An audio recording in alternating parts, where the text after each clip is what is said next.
In part 23 of Emblem Engage, we head off to Firenze to get their emblem bracelet.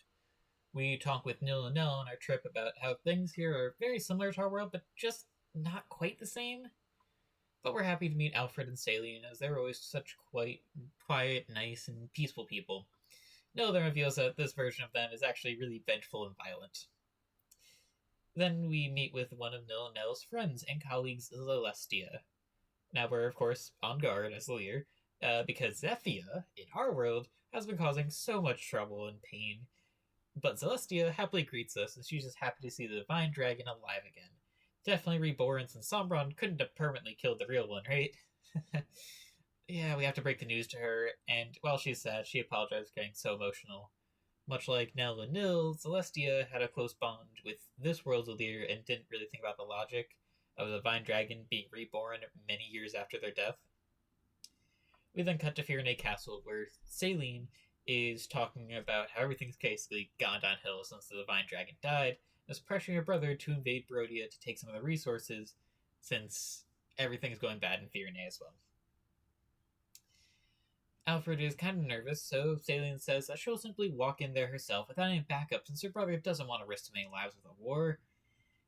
But this would inevitably mean that she dies. So after successfully guilt-tripping her brother, Saline is given the okay to lead an invasion with their emblem bracelet. But just as they get this okay, we enter the castle. Nell asks for the bracelet back, and they decline because clearly this is a scheme to weaken Firenze so that they can be conquered by their neighbors. Somehow.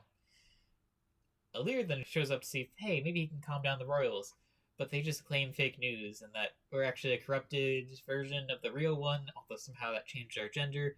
I don't know, but clearly we're corrupted and they're evil, so we have to fight.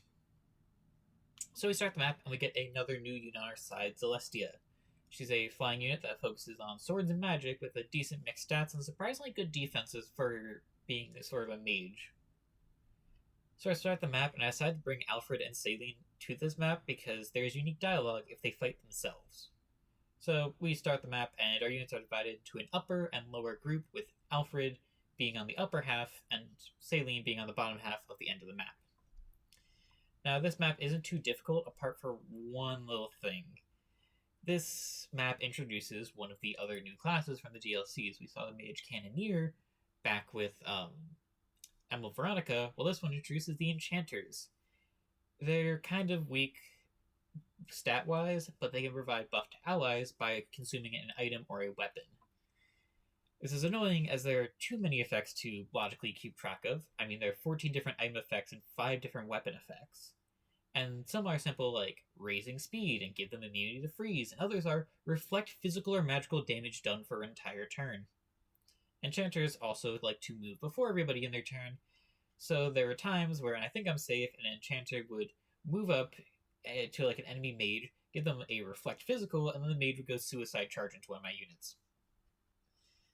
After playing around the enchanters, we get to Alfred, who engages with Hector. Fortunately, nothing can stand with Boucheron when engaged with Tiki. Alfred actually does live that attack, but quickly dies to Alfred after their unique dialogue. Saline, at the bottom, doesn't have an emblem, but can still pump out a lot of damage with up to 3 range. Luckily, Nell with Ike can tank that damage fairly well, and so kills Saline soon after with some dragon lasers. After the battle, Alfred and Saline apologize for accusing us of being corrupted and offer to join us since they can see that we're trying to do the right thing. Nell tells them that no, they can't because they're leaders of their country and what would happen in their absence, and what if one of them died? So we tell them just stay there and we'll head off to Brody and get the next bracelet.